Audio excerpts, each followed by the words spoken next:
ಬಾಯಿಗೆ ಹರಿದು ಬಂದ ಪ್ರಾಚೀನ ಹಾಗೂ ಜೀವಂತ ಸಾಂಸ್ಕೃತಿಕ ಆಸ್ತಿಯಾಗಿದೆ. ಇವುಗಳನ್ನು ನಿರ್ದಿಷ್ಟ ವ್ಯಕ್ತಿ ರಚಿಸುವುದಿಲ್ಲ, ಬದಲಾಗಿ ಜನರ ಅನುಭವದಿಂದ ಹುಟ್ಟಿಕೊಳ್ಳುತ್ತವೆ.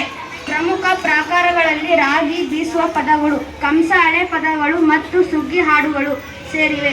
ಹೆಚ್ಚಿನ ಮಾಹಿತಿಗಾಗಿ ಕರ್ನಾಟಕ ಜಾನಪದ ಅಕಾಡೆಮಿ ಅಧಿಕೃತ ಜಾಲತಾಣವನ್ನು ನೋಡಬಹುದು.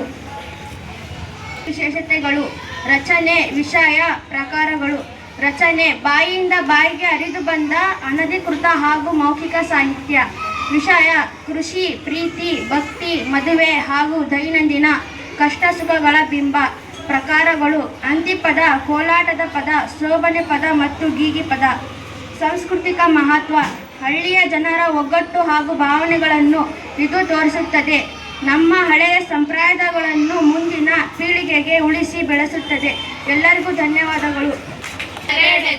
ಬೆಳ್ಳಿಯ ಬಾರುಗೋಲು ಬೆಳ್ಳಾನೆ